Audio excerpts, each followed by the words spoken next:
Here today with the head football coach of the Navasota Rattlers, Casey Dacus. How you doing today, Coach? I'm good. Thanks for having me. You're welcome. So, just to start with, a lot of people think they mainly see from the outside the head football coach of the program and don't, really see a lot of the other coaches and don't really get the kind of idea of how almost nomadic the life of a high school football coach is. So if you don't mind, just kind of run us through your high school coaching career. Yeah, I guess I got out of college back in 2000, 2001. I was at ACU, did my undergrad there. Then I went to Baylor and got a master's degree from Baylor and decided I wanted to coach. And so I was fortunate in that I knew a couple of people at Stephenville High School, and I kind of got my foot in the door there at Stephenville with Coach Mike Copeland. And he was a tremendous mentor for me, and went there my first year. And then after that first year, Coach Copeland retired. And when he did, one of our position coaches was Robbie Tyndall, and Robbie Tyndall went and got a head job at Early High School. So I was fortunate to go with him there and become his offensive coordinator. And I was there for 5 years, and then went to Abilene Cooper to work for Coach Mike Spradlin for 3 years there as the offense coordinator, quarterback coach. And then from there went to Graham, where I worked for Kenny Davidson for 7 years, I believe it was, as the offense coordinator, quarterback coach. And then here I am at Navasota now. Been here. This will be my 5th year coming up. So nomadic is a very good word to use when describing the coaching life and the coaching lifestyle, because there's no question that you find yourself moving probably a lot more often than you thought you would. Now, under those coaches that you mentioned and others that were there, you've taken bits and pieces and strategies and ethics and so talk about that a little bit. What have you learned from the people that have been your mentors that you are now in a position to pass on to the assistant coaches on your staff? Well, you learn a lot, and you learn a lot about what you like. You also learn things that you don't necessarily like, and so it's been a good situation for me because I've been blessed to be able to be around some really, really good head coaches. With Mike Copeland, to Robbie Tyndall, to Mike Spradlin, to Kenny Davidson, to be able to do my own thing here, and they've all had good ideas. You get something from everybody, and I've been just really, really fortunate. Lots of positives about how to handle kids, lots of positives about how to handle parents, how to handle tough coaching situations. When you have adversity, how to overcome it, and how to coach kids to overcome it, and how to kind of to stay with it, if you will, for lack of a better way of saying it. Organizationally, learned a ton about how to set a program up, from these guys, and every one of them. If you look at their high school coach careers, their records are phenomenal, and so they all know what they're doing. And so the positive greatly outweighs the negative. And like you said a minute ago, I think you just take bits and pieces and things you really like, and you put them together, and you kind of form your own identity. And that's what we're trying to do here at Navasota is, build it. And we use the terminology brick by brick. And there's a lot of truth to that. A lot of people think, well, coach come in 1 or 2 years, you get that thing rolling. And that's all fine and good, but it really starts foundationally, every place you go. And you got to be, vertically aligned with administration. And the administration is a key part, of your success. And then it goes down from there. But, we start at the foundational levels with the really simple things, and we try to do them the exact right way all the time, and try to build some consistency to where we can kind of develop good habits and kind of build the program brick by brick. And so, I learned all of those different things from all those coaches. And I'd hate to say that I learned more from one than another, but they all were instrumental in me being where I am right now today. Now you have roots and ties to the Navasota program with your dad, so you kind of the expectations there coming in, and that they're not low expectations. This is you're expected to compete. Absolutely, and I left my dad off on the last question he's been a great mentor to me too. I was fortunate enough to grow up in this business and get a chance to see it from that level, and so, you're right though. Here at Navasota, there is no such thing as low expectations. Everybody expects to win. It's a situation where that's how we want it to be. I've been a couple of places where the expectation wasn't that way, and I didn't like it. Real honestly, I'd much rather be somewhere where the expectations are high, because in order for you to be able to achieve, what we want to achieve, you have to have a vision and you have to have a goal. And when people start thinking, with big expectations, and your goals get better and bigger, and you typically, work a little harder to reach those goals. And so, I'm blessed, very fortunate, work for great administration. This is a great town, great people, and I'm just very lucky to be back to have a second little tenure, if you will, here. Besides being a student, having a chance to come back and coach, it's a dream come true for me. Yeah, especially guys like me that focus solely on football with our coverage. We think of the people that we work with as head football coach, but you're the athletic director there, and that means you're in charge of all the programs. As an assistant coach, you're coaching, you're teaching, you might have a second sport, but you're now responsible for all 16, 18, whatever it is, sports that are there.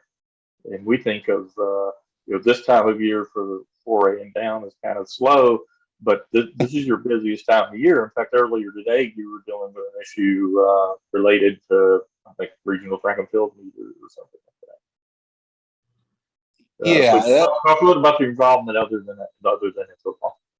Okay, be glad to. Yeah, that's one of those misconceptions I think that people have of athletic directors, head football coaches, that all they care about is football. That's not the case. You're right. We have to be involved in a lot of different ways with a lot of different sports. And earlier today, you're exactly right. I got caught, missing our first connection here because I was out on the track putting together some stuff for the area track meet that we have this coming Wednesday. And so there's a lot of different facets to the job and a lot of facets to the lifestyle, if you will. Just, you're always on the go, and it's always something new just about every day. And people ask me, well, have you settled in? And the answer is yes, that I have, but it still changes all the time. There's always something going on, especially as you alluded to, with the 4A level and below. There's a lot more than just football. You have to, be an administrator at baseball and softball games and soccer games and basketball games, and as well as running off-season programs, getting kids in the weight room, but also having them go to their second sports and sometimes third sports. And you have to manage situations where maybe some kids are playing, two sports at the same time, like baseball and track, and things along those lines. So there's a lot to it, and that's not counting the hosting, of different events, whether it's playoff games or whether in our case this week it's area track. So there's a lot that goes into it, and it requires a lot of hours. But you get in this business, you don't get in it to make tons of money. You get in it to make a difference for kids, and to be a difference. And that's what I'm in it for. That's what my dad was in it for, and just watching how he affected kids' lives inspired me to try to do the same thing. And so, here we are, and getting ready to grind through another week. Yes. I'll adapt a phrase from another sport, but you know how to make a small fortune in teaching? Start with a large one. Yeah, that's right. So now, my focus is football. So let's talk a little specific football. Just have realignment. Okay. And you're going to be in the district similar to what you were last year, but you're in with El Campo, Stafford, Meadville, Brazosport, Bay City, and the new Alvin School, Iowa Colony. So, hard question: how are you going to slow down Ruben Owens? That if I had the answer to that, I'd be a rich guy. He's a phenomenal athlete, and I've not seen him in person, but I've seen enough of film already to know that he's the real deal. And not just that, but you see the kid around track meets, and you watch how effortlessly he runs. He's a natural, and when you got Nick Saban and Kirby Smart and Jimbo Fisher and Lincoln Riley and all these guys showing up to El Campo, Texas to talk to you, you must be the real deal. and there's no question he is. And when it comes time for us to play them, we'll have our hands full, no doubt. And we'll just look for ways, as many ways as we possibly can find. We'll look for every possible way that there is to try to slow him down. But that's going to be quite a challenge for us. But we're excited about it. We're stepping up in division. We were Division II last year, and we were in the district with Cuero, and Cuero was a load too. Down there with Coach Alvarez and the things they were doing. He ran a really good program. They were a really good program, and we also were in there with other good programs as well. Not to take anything away from the other guys, but we felt like that district was a pretty good challenge for us the last couple of years, and this one's going to be no different when you throw El Campo in there. And then we laugh, but Navasota's kind of in a position where when realignment comes around, we can go any direction. And so, we just kind of hold our breath on realignment day to see, which direction we're going to go. And I think I know we're going all the way down to Brazosport and Bay City and some places that are pretty good ways from us. But in Division I, that's kind of the way it is. If we weren't going down there, we'd be going to the Louisiana border, or we'd be going up to Waco, or we'd be going to Austin or whatever. So there is no easy way. So this district's going to have, lots of travel, but again, lots of good teams in there. And certainly Reuben Owens and company over in El Campo are going to be the real deal. So it'll be quite a challenge for us, but we're excited for it.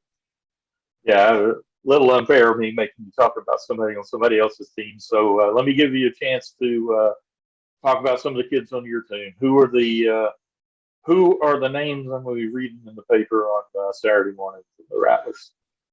Hopefully you'll be reading about several of them.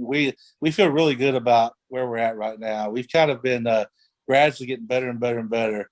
And we've got some really good young classes that are fixing to move into a position where they can really help us.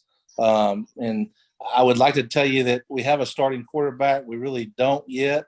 It's kind of in a competition mode right now between a couple of guys.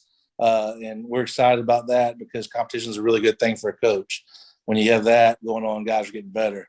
We're graduating Jamar Jesse, who was a really good player for us the last couple of years. And so the first question we're going to have to answer is who's going to be in that role moving forward for us.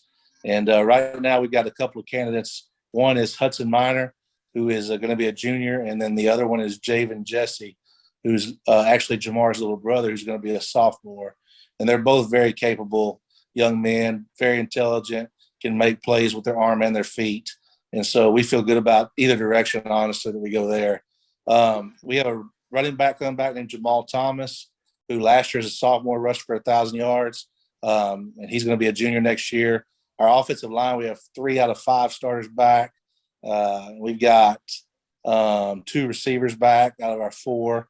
And so we've got about 6 or 7 starters back on offense, and we got about 5 back on defense. But we're excited about our defense. We got a lot of young guys that we feel like are going to really contribute there and help us.